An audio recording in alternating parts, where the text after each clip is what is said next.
हम लोग श्रीमद् भगवद गीता के 10वें अध्याय के 6ठे श्लोक को देख रहे हैं। पिछले श्लोक में भगवान ने अपने अनादित्व और लोक महेश्वरत्व को सूचित किया था। अब उसी बात को यहाँ और पुष्ट कर रहे हैं कि देखिए, भगवान ने कहा था कि बुद्धि ज्ञान आदि की सृष्टि करने वाले स्वयं हैं। इसलिए केवल बुद्धि और ज्ञान आदि से हम भगवान को नहीं समझ सकते, क्योंकि यह भी जड़ वस्तु हैं। तो अब यहाँ इसी बात को बोल रहे हैं कि जितने भी महर्षि हैं वह सब, और उनके पहले जो हैं 7 महर्षि हैं और उनके पहले जो 4 कुमार हैं, वो सब मेरे मन से प्रकट हुए। बेसिकली कहने का अर्थ यह है कि वह सब मेरे ही संतति हैं, मेरे बाद में हुए हैं। Is that okay? अहम आदिर ही देवानाम महर्षिणाम च सर्वशः 10.3 में बोला था ना, नामे विदुः सुरगणा महर्षिणाम च सर्वशः अहम आदिर ही देवानाम नामे विदुः सुरगणा। कैसा श्लोक था? नामे विदुः सुरगणा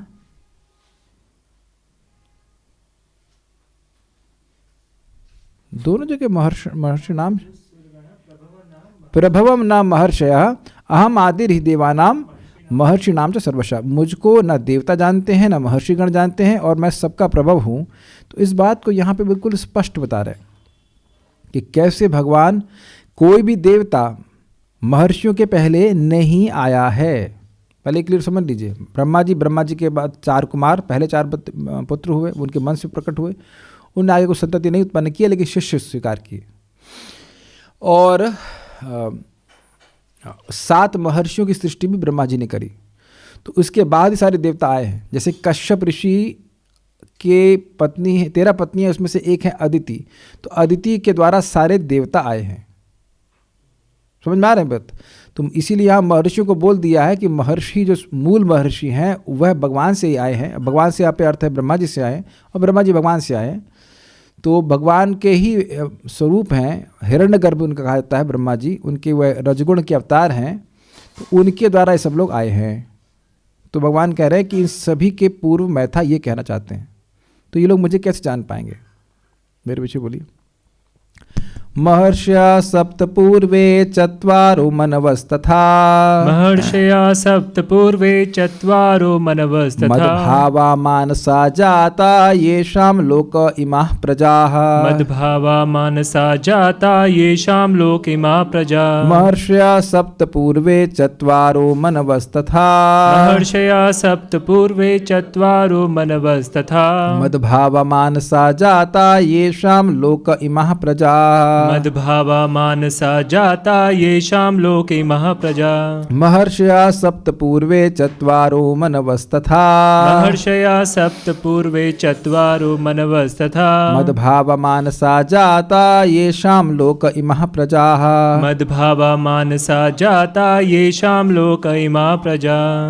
okay, so will study.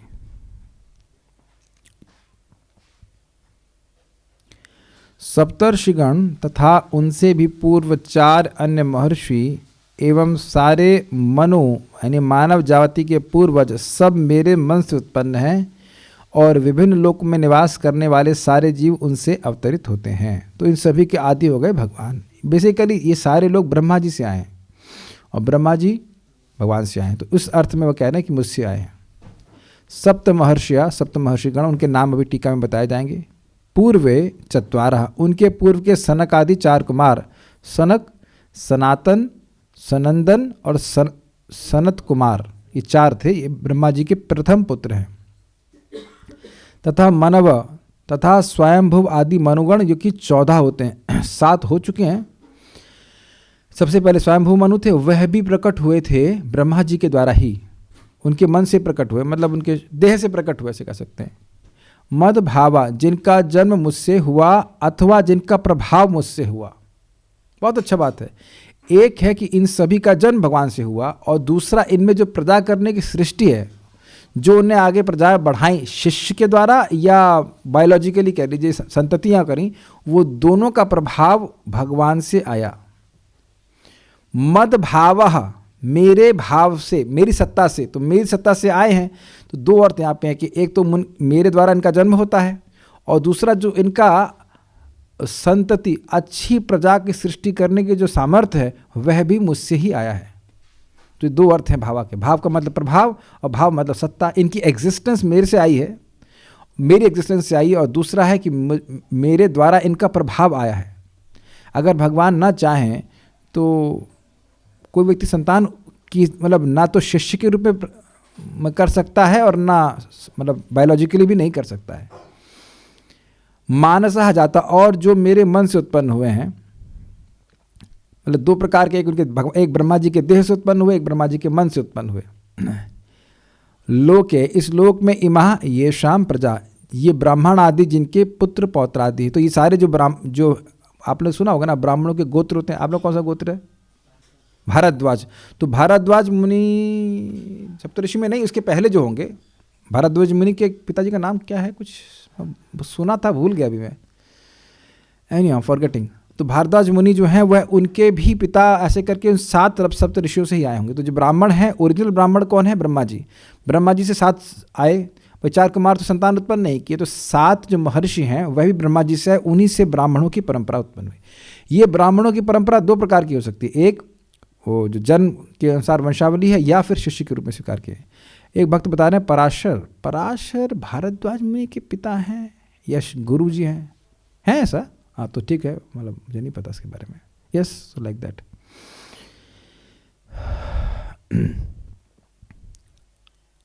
श्रीधरी, Bhrigu आदि 7 महर्षि सप्त ब्राह्मणा इत्येते पुराणे निश्चयं गतः इत्यादि वचनों के अनुसार 7 ब्राह्मण पुराणों में प्रसिद्ध हैं। उनमें भी पूर्ववर्ती 4 सनक आदि महर्षि तथा स्वयंभू आदि मनु मेरे भाव वाले, अर्थात मेरा प्रभाव जिनमें विद्यमान है, ऐसे ये सब लोग मुझ हिरण्यगर्भ स्वरूप परमेश्वर के मन से अर्थात संकल्प मात्र से उत्पन्न हुए। तो समझ रहे हैं बात?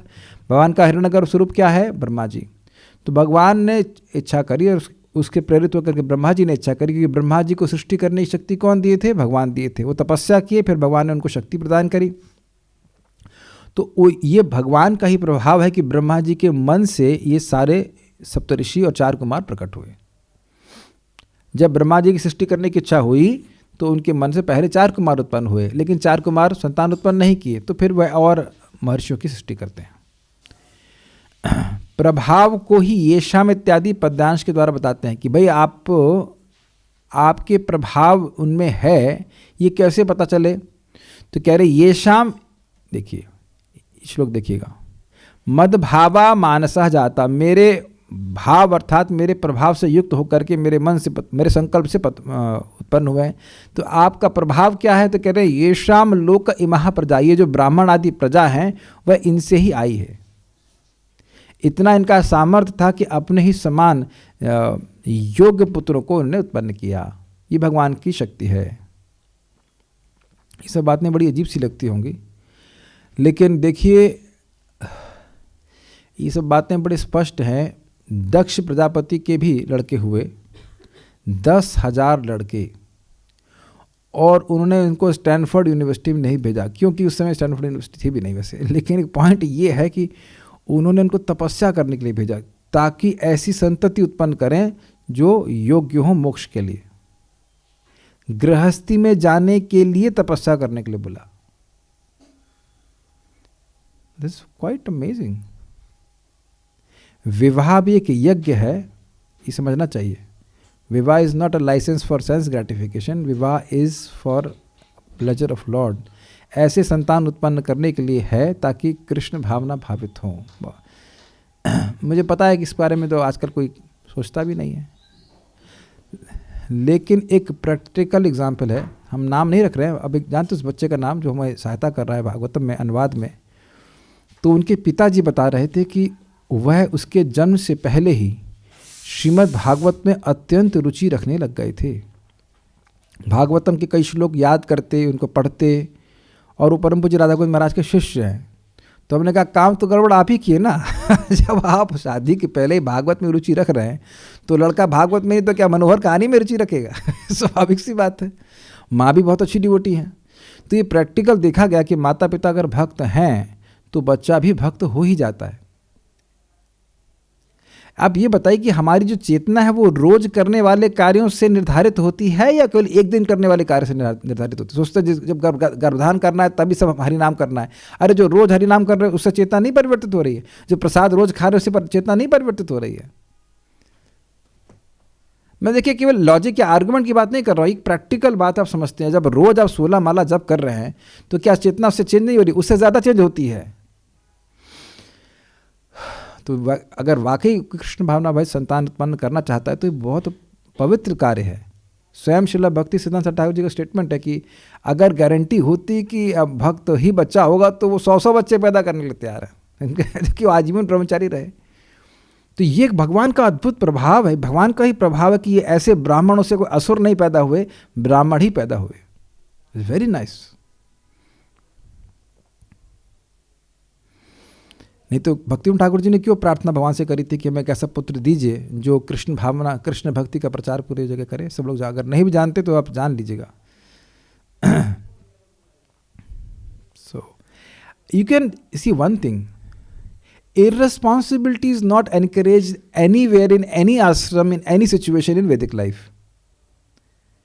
अनउत्तरदायी जीवन जीना ये किसी भी आश्रम में अलाउड नहीं है, चाहे वो ब्रह्मचारी हो, चाहे वो गृहस्थ हो, चाहे वानप्रस्थ हो, चाहे संन्यास हो। और अगर आज की बात करें तो आज की शिक्षा में अनउत्तरदायी जीवन बिताने की ही ट्रेनिंग हो रही है। ये मैं बोल ही रहा हूँ, ये आप लोग समझ रहे हैं। अनुत्तरदायी जीवन, कुछ भी खाओ, कहीं भी, कैसे भी, एनीवेयर। और उसी को बोलते हैं कि एक भक्त बोलते हैं प्रभु जी पढ़ने से कॉन्फिडेंस आ जाता है। हमने कहा हाँ, कॉन्फिडेंस आ जाता है कि अब हम पशु हो गए हैं।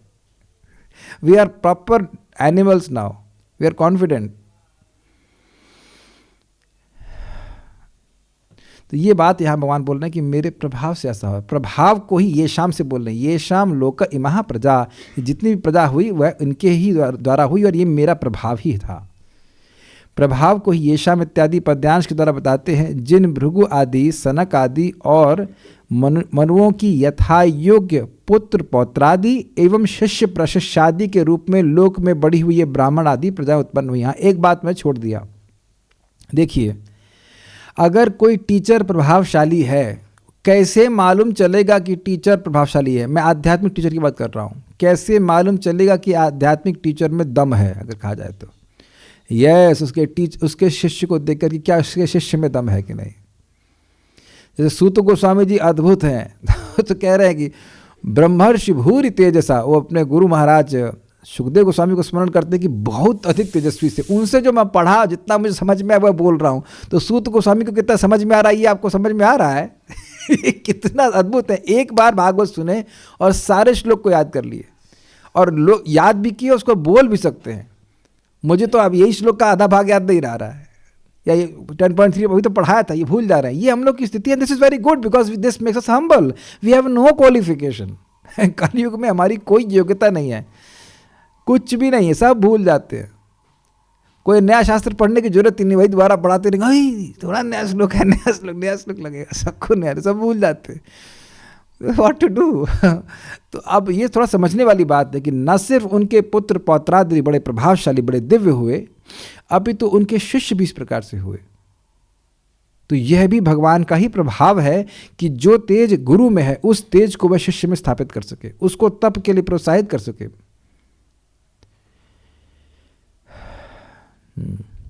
तो ये सब भगवान का प्रभाव था। आपने सुना है ना, कृष्ण शक्ति बिना नाही तार प्रवर्तन। क्या श्लोक है? कलियुग धर्म कृष्ण नाम संकीर्तन, कृष्ण शक्ति बिना नाही तार प्रवर्तन। कलयुग का एकमात्र धर्म है भगवान के नामों का संकीर्तन करना, और भगवान की शक्ति के बिना कोई व्यक्ति इसका प्रचार कर ही नहीं सकता। आप कोई कहेगा कि कैसे मिलेगी शक्ति, तो वो भी आंसर कर दे रहे हैं। 16 माला का जप, हरे कृष्ण मंत्र का करें, आप 4 नियमों का पालन करें, तो देखेंगे कि अपने आप, और ऑब्वियसली गीता भागवत के अनुसार बोलें तो अपने आप जो भी आप बात भगवान के बारे में बोलेंगे उससे लोग प्रभावित होंगे। मैं इस क्लास को शुरू करने से पहले ये बात बोलना चाह रहा था कि देखिए, जब भी कोई व्यक्ति जिस भी ज्ञान के योग्य होता है, भगवान उसकी व्यवस्था कर देते हैं। तो हमारा इतना कर्तव्य है, बस हमारा केवल इतना कर्तव्य है कि परंपरा के ज्ञान को अमिश्रित रूप में यूट्यूब या जहाँ भी आपको कोई, आजकल तो बहुत सारे प्लेटफॉर्म हो गए, वहाँ पे डाल दीजिए। बाकी का काम भगवान का है। किसी जीव को उससे संपर्क करवाना ये उनकी रिस्पॉन्सिबिलिटी है। क्या आप लोग समझ पा रहे हैं बात? आप लोगों ने कभी सोचा नहीं इस तरह से कि आचार्य कभी कभी एक ही बात को बार बार रिपीट करता हुआ क्यों दिखते हैं? ये कभी सोचा आपने? मैंने पूछा था कि भाई जब चक्रवर्ती पाद लिख दिए हैं तो उसी बात को आगे और कोई भक्त क्यों लिख रहे हैं? ये आप लोगों को अजीब सा नहीं लगा? मान लीजिए श्रीधर स्वामी पाद वो लिख दिए बात, तो उसी बात को कुछ कुछ तो बढ़ाते भी और कभी कभी उसी बात को बिल्कुल रिपीट कर देते हैं। तो आपकी टीका क्या हुई? आपकी टीका जन्नत क्या है? तो उन्होंने बड़ी इंटरेस्टिंग बात बोली कि देखिए, जहाँ तक मुझे स्मरण आ रहा है, मुकुंद दत्त प्रभु ने समझाया कि देखिए, जो वर्तमान पीढ़ी का व्यक्ति है उसके लिए जो सामने जो आचार्य है वो उनकी बात पढ़ रहा है, सामान्यतः पढ़ेगा, पूर्ववर्ती आचार्यों की तो बाद में पढ़ेगा। तो उनको तो वो बातें इंक्लूड करनी पड़ेंगी ना जो पूर्ववर्ती आचार्यों ने बोली हैं। I mean in a sense अगर आप देखें, जैसे हम लोग टीका में पढ़ते हैं, अभी हम लोग टीका पढ़ रहे हैं ना अलग अलग, तो सब आचार्यों का चैनल है कि नहीं अलग अलग? सारार्थ वर्षिणी चैनल, श्रीधरी चैनल, भावार्थ दीपिका उसका नाम है, वो भागवतम का, सॉरी। तो श्रीधरी का एक चैनल हो गया, सारार्थ वर्षिणी चैनल हो गया, गीता भूषण टीका एक चैनल हो गया, और सभी लोग भगवान के यश को ही बोल रहे हैं, भगवान की उसी बात को बता रहे हैं, कोई अलग बात नहीं बता रहे हैं। कुछ कुछ अलग एंगल भी हो सकते हैं, लेकिन कौन से चैनल पे सबका, सभी का एक ही चैनल पे एक्सेस नहीं होगा। तो उन लोगों को वहाँ जिस चैनल पे एक्सेस हो वहाँ से उसको पॉइंट मिल जाए। मेरा कहने का उद्देश्य ये है कि भक्त लोग सोचते हैं कि भाई वैसे मैं यहाँ बोल रहा हूँ तो आप लोग अपना चैनल क्यों नहीं शुरू करने से क्या फ़ायदा होगा? अच्छा ये बता दीजिए नुकसान क्या होगा? नुकसान कुछ होगा नहीं, फ्री की चीज़ है, मैं आइडिया दे रहा हूँ सबको, और शुरू कीजिए। और इंटरेस्टिंग बात ये है कि ज़रूरी नहीं कि मेरा प्रवचन किसी को अच्छा लगे, आपका प्रवचन उसको और अच्छा लग सकता है। Sometimes people connect to another speaker more than the original speaker, so to speak, अगर कह दिया जाए। ये भी हो जाता है, ये हो जाता है कि कुछ लोगों को इनकी शैली अच्छी लगती है समझाने के लिए, कुछ लोगों को इनकी शैली अच्छी लगती है समझाने के लिए। वही बात वही होती है ना, मैथमेटिक्स पढ़ें, फिजिक्स पढ़ें, केमिस्ट्री पढ़ें, अलग अलग टीचर क्यों हैं? वही किताब भी वही पढ़ा रहे हैं, टेक्स्ट भी अलग नहीं, लेकिन अलग स्टाइल सबका है। एंड उस सारे प्रोसीजर में हमारी खुद की अंडरस्टैंडिंग बहुत बढ़ जाएगी। तो क्या अब ये बहुत बड़ा फ़ायदा हुआ कि नहीं हुआ? ट्राई कीजिएगा। वर्क। मैं सनक सनातन प्रभु को समझा रहा था, प्रभु जी आई स्टार्टेड वेरी स्मॉल, अभी भी हम बहुत बड़े नहीं हो गए, लेकिन बहुत कुछ स्केल बढ़ गया है। व्हाट्सएप पे मैंने प्रभुपाद जी ग्रंथ पढ़ रहा था, मैंने समझ में आ ही रहा, चलो कुछ नहीं, खाली बैठे 15 मिनट कुछ बोल देते, तो वहाँ से शुरू किया था। देखिए पहले ऑडियो बनाना शुरू किया, फिर भक्त लोग को बताना शुरू किया। This is for our own purification, we can start doing that. Sarartha Varshini देखिएगा, ये क्या हो रहा है, मैं क्यों ये सब बातें बोल रहा हूँ? जब तक हम स्वयं पढ़ाएंगे ही नहीं तब तक आपके दिमाग में घुसेगी नहीं बात। तो प्रयास कीजिए, जारे देखो तारे कहो कृष्ण उपदेश। Think about this. मैं सब क्यों बोल रहा हूं? शिष्य प्रशिष्य, शिष्य प्रशिष्य, शिष्य मतलब शिष्य का, प्रशिष्य मतलब शिष्य का शिष्य। और यह भी आप समझ ले, कृपा छनती जाती नहीं है कि मान लीजिए प्रभुपाद जी ने अपने गुरु अपने शिष्यों को बताया तो उनके शिष्यों ने हमको बताया तो वो सब जो है ना कम होती जा रही कृपा। ऐसा नहीं है, कृष्णस्तु भगवान स्वयं यथावत है, कोई कृपा में कमी नहीं आ रही है। हरे कृष्ण मंत्र में एक भी सिलेबल छट करके नहीं मिल रहा हमको कि प्रभुपाद जी के समय से हरे कृष्ण मंत्र शुरू हुआ, वहाँ पे आके आते आते दो हरे गायब, कोई राम गायब, ऐसा हुआ नहीं ना। ये भारत सरकार का सिस्टम नहीं कि ऊपर से 100 करोड़ निकला नीचे पहुँचा 1 रुपया, या वो भी नहीं, सब खा गए। इट जस्ट और रादर इट एनहांसेस। आप सुन लीजिए इस बात को, जितना ये कृष्ण प्रेम का फल दूसरों को देंगे उतना इधर और बढ़ जाएगा। प्रयास तो कीजिए, प्रयास तो कीजिए। मैं सब इनसे ये सब बातें लिंक करके बोल रहा हूँ, शिष्य प्रशिष्य और पुत्र पौदार्थ। देखिए एक और बात है, पुत्र कितने उत्पन्न करेंगे? 2, 1, 2, बहुत हुआ 3 और अगर उसके बाद भी जिंदा बचे तो 4 है ना। लेकिन अब वो चारों में से वो भक्ति कोई कर ले, ये बहुत संदेह है।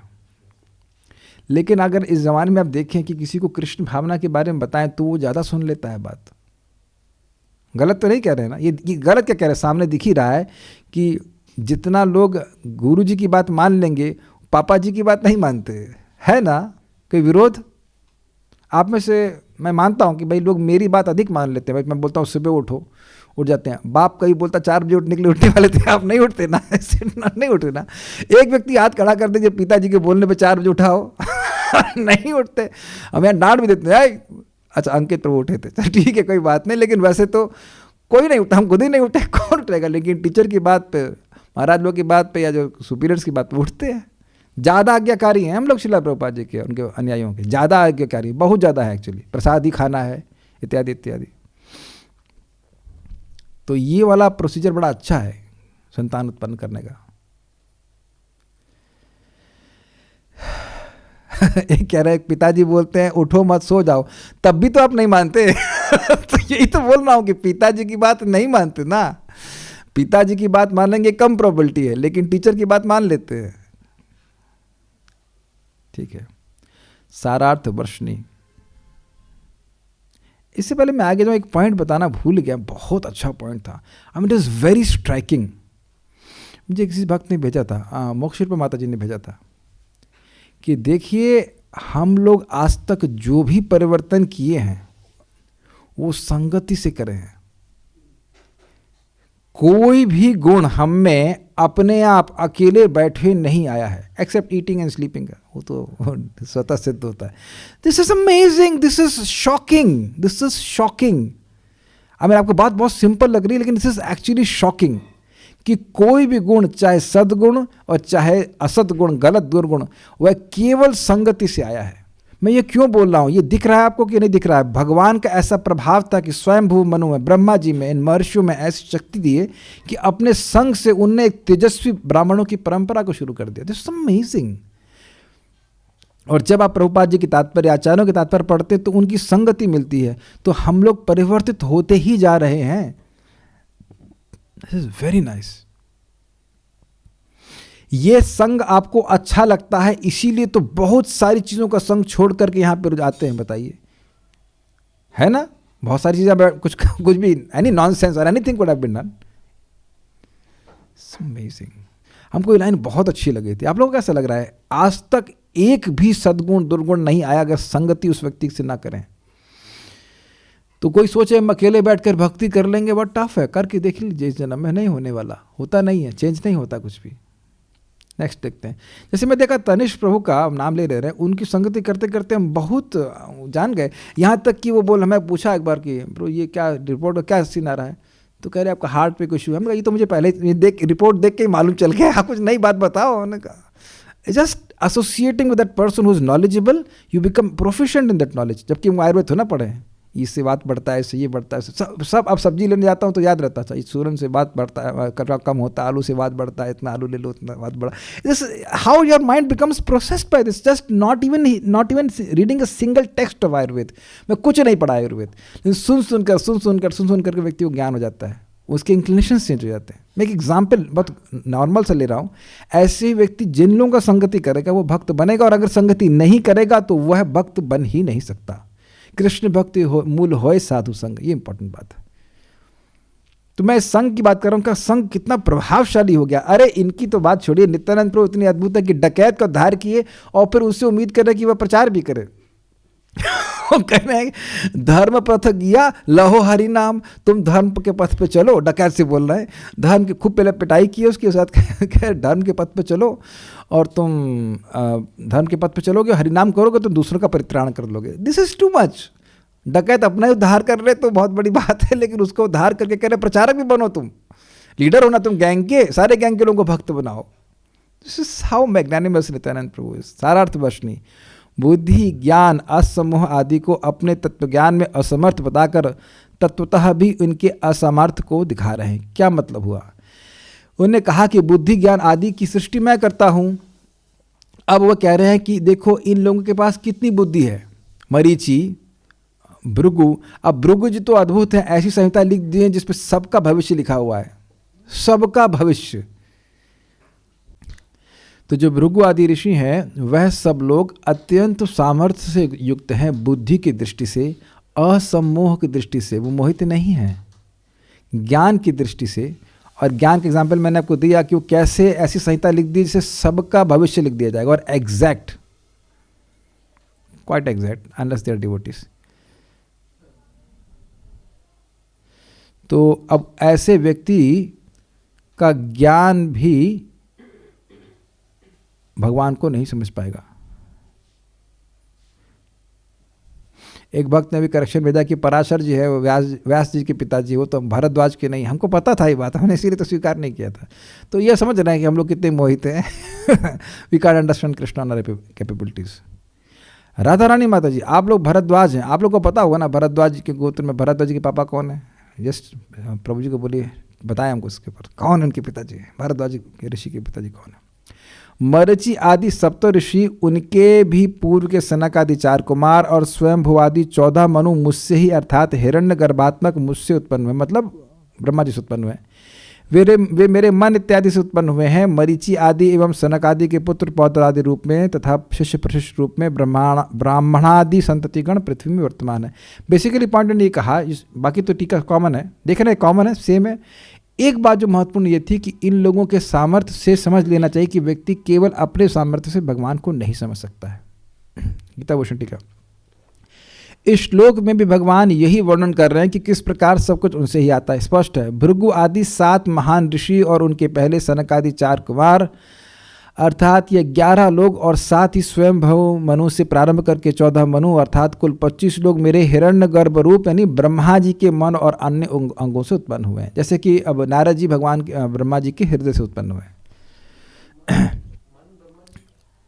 मन ब्रह्मा जी का है, लेकिन अब ब्रह्मा जी क्योंकि भगवान के अवतार हैं इसलिए भगवान कह रहे हैं मेरे से उत्पन्न हुए। वे सदा ही मेरे चिंतन में संलग्न रहते थे। कौन? ब्रह्मा जी ना, ये सारे लोग थे उनके, हाँ सॉरी मिस्टेक हो गया। वे सदा ही मेरे चिंतन में संलग्न रहते थे, अर्थात जितने महर्षिगण हैं 4 कुमार हैं, मेरे स्मरण के द्वारा वे मेरी कुछ शक्ति और ज्ञान को प्राप्त कर सके।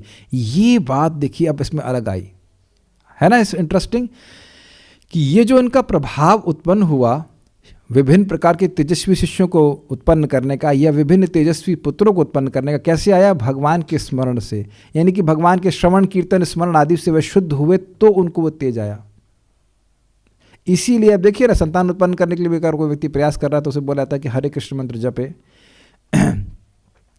हमें याद आ रही प्रहलाद महाराज के जन्म के बारे में। हम लोगों को पता है प्रहलाद महाराज का जन्म कैसे हुआ था? ये हिरण्यकशिपु गया तपस्या करने के लिए, तो अब नारद जी और पर्वत मुनि, ये दोनों बढ़िया मुनि हैं, तो वो जा करके स्पैरो के रूप में आ गए, चिड़िया के रूप में, अब बोले ओम नमो भगवते वासुदेवाय। अब शुद्ध भक्त के मुख से निकला हुआ इनके कान में गया, अब वो तपस्या करने बैठे उनके कान में वही घूम रहा है, ओम नमो भगवते वासुदेवाय, ओम नमो वो जा ही नहीं, बाहर ही ना निकले उसके। उसे क्रोध आ रहा, जिसको मारने के लिए मैं प्रयास कर रहा हूँ उसी का मंत्र मेरे में घूम रहा है। तो इन चिड़िया को उसने से ढेला मारा तो उड़ गई, फिर वापस आ गए, फिर बोले ओम नमो भगवते वासुदेवाय। उसके कान में भाई घूमे बार बार, शुद्ध नाम उच्चारण सुन लिया उसने, तो कुछ नहीं कर रहा तपस्या में। तो गया जब उसने पत्नी का संग किया तब उसके मन में वही चल रहा है ओम नमो भगवते वासुदेवाय। तो इस कारण से प्रहलाद महाराज का जन्म हुआ, ये हिसाब किताब है।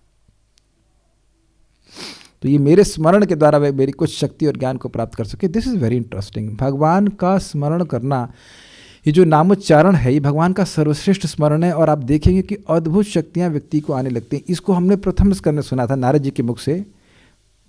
पहले भगवान का दिव्य ज्ञान आता है, उसके बाद विशिष्ट अद्भुत जो सिद्धियाँ होती हैं वो आता है, और फिर भगवान का भाव अर्थात प्रेम उत्पन्न होता है। ये 3 सुपान होते हैं।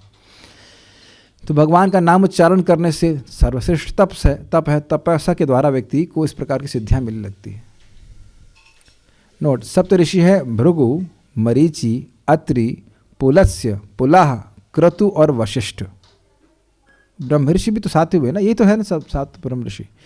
नोट, इस प्रकार की सृष्टि का वर्णन श्रीमद् भागवत के 3:12-23 से लेकर 27 में आया है।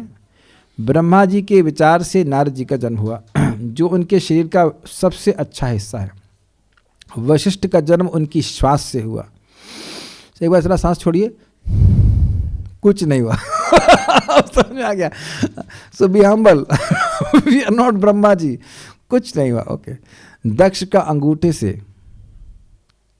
इंटरेस्टिंग, उनके स्पर्श से भृगु और उनके हाथ से क्रतु का जन्म हुआ था।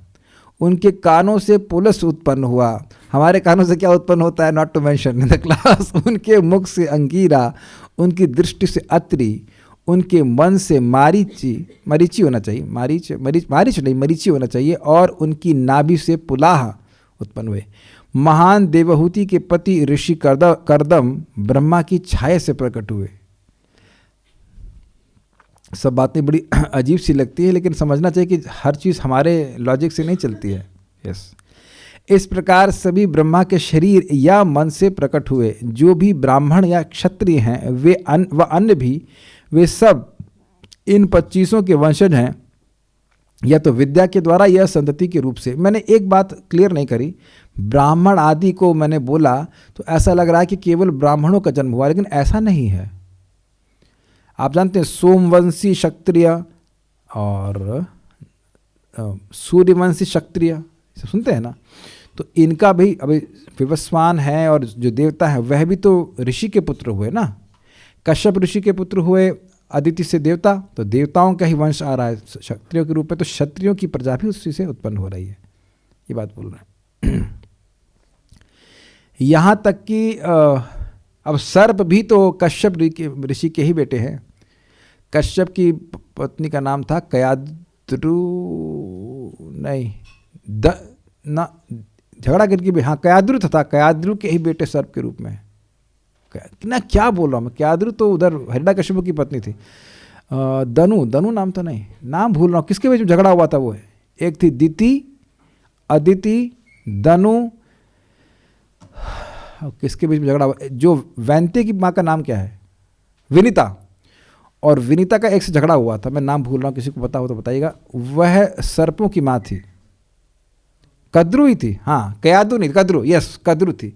कद्रु ने जो है वो कद्रु और कश्यप जी के द्वारा सर्पों की उत्पत्ति हुई, और कद्रु और विनीता और कश्यप के द्वारा ये गरुड़ जी की उत्पत्ति हुई। तो ऐसा नहीं कि केवल एक ही योनि की प्रजाति उत्पन्न हुई, अलग अलग प्रकार से हुए।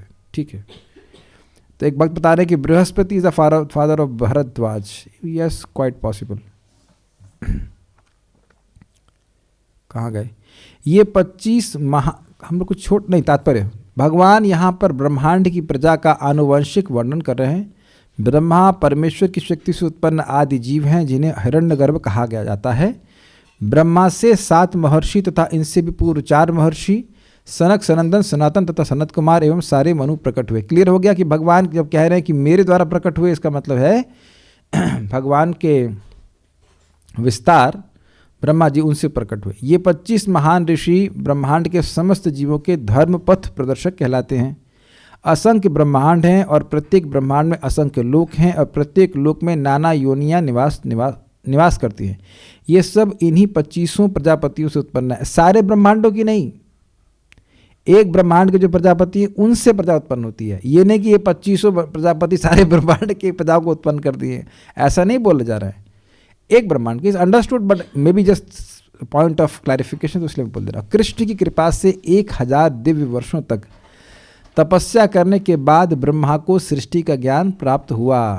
यही बात बोली जा रही है, ये शाम इमः प्रजा, मेरे प्रभाव से, मेरे कृपा से इनको ये प्रभाव उत्पन्न करने की क्षमता रखे कि इस प्रकार से सृष्टि कर पाए वो। तब ब्रह्मा जी पहले लड़का उत्पन्न करते, उसको पोलियो हो जाता है तो अब ले रहे हैं उसको घूम करके, डॉक्टर के पास तो कोई है नहीं, अब वो इंजेक्शन लगवा रहे कि ठीक हो, तो ऐसा नहीं है, लड़के सब स्वस्थ पैदा हुए। तब ब्रह्मा से सनक, सनंदन, सनातन और सनत कुमार उत्पन्न हुए। हम इसलिए मजाक कर रहे हैं कि जगत में देखा जाता है कि बहुत प्रयास करते हैं, लेकिन संतान भी अगर होती है तो गड़बड़ हो जाती है। या महाराज कहते हैं खूब ट्यूशन पढ़ाते हैं फिर भी लड़का फेल हो जाता है, इज इट नॉट? उनके बाद रुद्र तथा सप्तर्षि, और इस प्रकार भगवान की शक्ति से सभी ब्राह्मणों तथा क्षत्रियों का जन्म हुआ। ये काफ़ी इंटरेस्टिंग है। जब रुद्र का जन्म हुआ, रुद्र का जन्म कब हुआ? जब 4 कुमारों का जन्म हुआ तो अब वो माने नहीं बात, वो ब्रह्मचारी आश्रम ज्वाइन कर लिए, ये कह लीजिए अपना ही आश्रम खोल लिए, उससे पहले तो कोई ब्रह्मचारी था ही नहीं। तो अब क्या हम नहीं करेंगे शादी, हम नहीं करेंगे संतान उत्पन्न। तो वो गुस्सा आ गया ब्रह्मा जी को। तो गुस्से में, अब जानते हैं यहाँ पे प्रभाव होता है, तो भ्रुकुटी से रुद्र प्रकट हुए शिव जी। तो उनने कहा कि तुम संतान उत्पन्न करो। तो वो संतान जो उत्पन्न की वो सब बवाल कर बवालियाँ पैदा करने लगे। तो उन्होंने कहा रुक जाओ, तुम संतान मत उत्पन्न करो, तुम जाके तपस्या करो। तो शिव जी और संतान उत्पन्न नहीं किए। ये गड़बड़ है। उसके बाद अन्य ऋषि आए। तो ब्रह्मा से सनक, सनंदन, सनातन तथा सनत कुमार उत्पन्न हुए। उनके बाद रुद्र तथा सप्तर्षि, और इस प्रकार भगवान की शक्ति से सभी ब्राह्मणों तथा क्षत्रियों का जन्म हुआ। ब्रह्मा को पितामह कहा जाता है और कृष्ण को प्रपितामह, पितामह का पिता। इसका उल्लेख भगवद गीता के 11वें अध्याय में किया गया है इस प्रकार 11.39 वायुर्यमोग्निर्वरुणः शशांकः प्रजापतिस्त्वं प्रपितामहश्च नमो नमस्तेस्तु सहस्त्रकृत्वः पुनश्च भूयोपि नमो नमस्ते। आप वायु हैं तथा परम नियंता हैं, आप अग्नि हैं, जल हैं तथा चंद्रमा हैं, आप आदि ब्रह्मा हैं और आप प्रपितामह हैं, अतः आपको 1000 बार नमस्कार है और पुनः नमस्कार है। तो स्पष्ट है। अब इसके बाद वह भगवान बताएंगे कि क्या श्लोक है इसके बाद।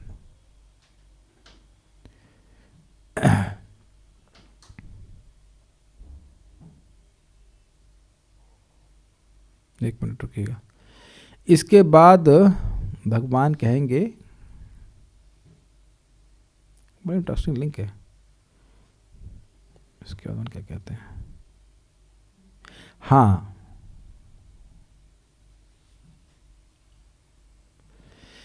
अब कोई कहे कि इतना सब डिटेल पढ़ाने की क्या जरूरत है, तो इस ज्ञान का क्या प्रभाव है वह अगले श्लोक में वर्णन करेंगे कि जो व्यक्ति इस प्रकार से कन्विंस हो जाता है कि कृष्ण ही सभी के आदि हैं, तो वह अविकल्प योग से भगवान का भजन करता है। मतलब वह किसी और को भगवान नहीं मानता।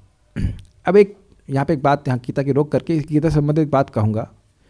तो एक व्यक्ति हमारे ग्रुप में आते हैं, उनके बारे में व्यक्ति बता रहे थे कि उनके वो और किसी गुरुजी के पास भी जाते हैं, तो गुरुजी कहते हैं किसी का अनादर नहीं करना चाहिए, सब लोग एक हैं। तो गुरुजी से पूछो कि अगर सब लोग एक हैं तो आप गुरु और मैं शिष्य कैसे हूँ? मैं भी गुरु या फिर आप भी शिष्य हैं? सभी लोग एक हैं तो ना तो कोई शिष्य है ना कोई गुरु जी है।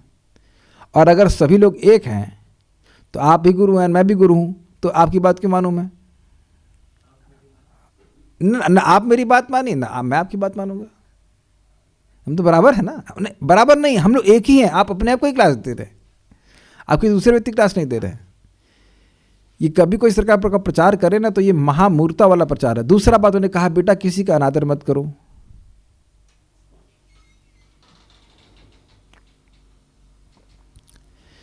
तो अब उनसे ये पूछो कि भाई पूजा तो हम एक की ही कर सकते हैं ना, जैसे भी वो हरे कृष्णा कर रहे हैं, तो जितने समय हरे कृष्णा कर रहे हैं उतने समय ओम नमः शिवाय तो नहीं कर रहे हैं।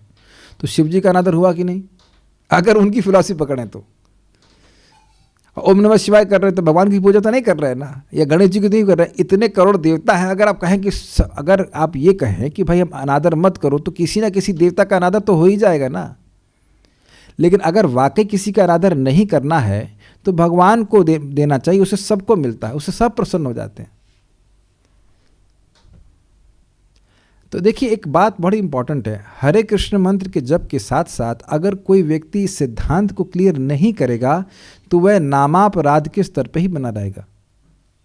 जो व्यक्ति यस्तु नारायणस देवस ब्रह्म रुद्रादि दैवतम समत्वनैव विक्षेप सपाषंडी भवे ध्रुवम, जो व्यक्ति अन्य देवताओं को भगवान की तुलना में रखता है वह व्यक्ति निश्चित रूप से पाषंडी है। आप समझ ही रहे होंगे मैं क्यों बोल रहा हूँ। यही श्लोकों के द्वारा हम लोग समझते हैं कि कृष्ण एकमात्र भगवान है। सभी भगवान एक नहीं हो जाते। There are not many prime ministers in India. एक ही प्राइम मिनिस्टर होता है, उसके बाद जो है वो असिस्टेंट प्राइम मिनिस्टर हो सकता है, अगर होता है कुछ डेप्यूटी होता है, लेकिन वह प्राइम मिनिस्टर नहीं होता। Prime means prime. ये आप ना सोचिएगा कि हरे कृष्ण मंत्र ऐसे उद्धार कर देगा। अगर सिद्धांत में गड़बड़ होगी इस प्रकार की, आप लोग तो नहीं रखते हो ऐसा, लेकिन अगर सोच रहे हैं ऐसा तो फिर व्यक्ति का नाम के प्रति अपराध ही हो रहा है, जिसे दूसरा अपराध कहते हैं, अन्य देवताओं को भगवान के बराबर समझना। तो ये थोड़ा सा बचना चाहिए। एक भक्त ने और प्रश्न किया, उसको मैं देख लेता हूँ। It is said guru is superior to even God. कहाँ ऐसा कहा है? गुरु को भगवान से श्रेष्ठ कहाँ कहा गया है? गुरु को भगवान का प्रतिनिधि कहा गया है, गुरु को भगवान से श्रेष्ठ कैसे कहा जाएगा? गुरु भगवान, अच्छा भगवान तो अपने शरीर से अनेक अनेक ब्रह्मांडों को सृष्टि कर लेते, तो क्या गुरु जी भी कर रहे हैं? गुरु भगवान की कृपा की प्रतिमूर्ति हैं। भगवान की कृपा हमारे रूप में, हमारे सामने किस रूप में आती है? गुरु के रूप में। और वो किस रूप में आती है?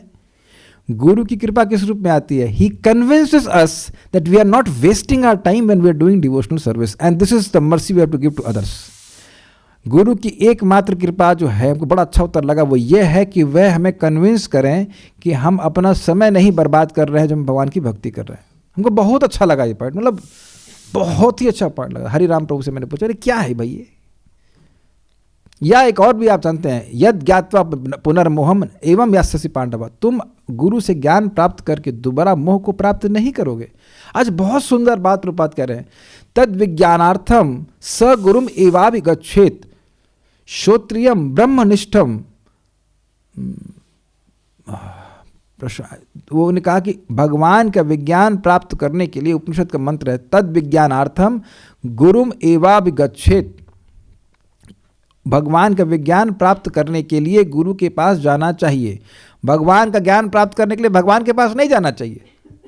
तो अगर आप ये समझें कि भगवान का ज्ञान कहाँ से प्राप्त करेंगे, तो श्रेष्ठ सोर्स क्या है? गुरु है। Is that okay? आप ये कैच कर पा रहे हैं? भगवान का ज्ञान प्राप्त करने के लिए आप भगवान के पास नहीं जाएंगे, ना कोई गया है। भगवान का ज्ञान प्राप्त करने के लिए गुरु के पास जाते हैं, अनलेस आपके गुरु डायरेक्ट भगवान हो। लाइक आप अर्जुन तो नहीं ना कोई यहाँ पे, कोई नित्य पार्षद हो यहाँ पे जो, हाँ, तो वो नहीं होता। Is it okay? लेकिन वो गुरु भी गुरु क्यों है? श्रोत्रियम, क्योंकि उसने परंपरा में सुना है। तो परंपरा कहाँ से आ रही है? भगवान से। तो भगवान का सेवक ही है ना। तो अंडरस्टैंडिंग बड़ी सिंपल, गुरु हमेशा अपने आप को भगवान के सेवकों का एक तुच्छ सेवक ही मानता है। वो कभी अपने आप को श्रेष्ठ नहीं मानता है, अपने आप को भगवान की कृपा की मूर्ति नहीं मानता है। वह तो भगवान का सेवक है, अपने गुरु महाराज का सेवक है। शिष्य को मानना चाहिए कि गुरु हमारे भगवान की कृपा की मूर्ति, लेकिन भगवान नहीं है। भगवान नहीं है। भगवान से सुपीरियर कोई नहीं हो सकता है। लेकिन इस दृष्टि से प्रभुपाद समझाते हैं कि भगवान ऐसा दिखाते हैं कि गुरु अधिक कृपा कर रहा है, और वह कृपा भी भगवान से लेके ही दे रहा है। कोई भी गुरु प्रामाणिक गुरु है तो भगवान की ही बात को समझा रहा है ना, तो कृपा तो भगवान की ही दे रहा है ना। लेकिन आपको अपने रेफरेंस फ्रेम में क्या दिखेगा? गुरु ज्ञान दे रहे हैं, तो यही लगेगा कि गुरु अधिक कृपालु है, लेकिन गुरु भगवान की कृपा से अलग नहीं चल रहे हैं। I think this is clear. दोनों में भेद देखना भी नहीं चाहिए इस तरह से कि कोई इनको अलग कृपा वाले, गुरु जी कोई अलग कृपा नहीं दे रहे हैं, वो भगवान की कृपा को ही ट्रांसफर कर रहे है ना।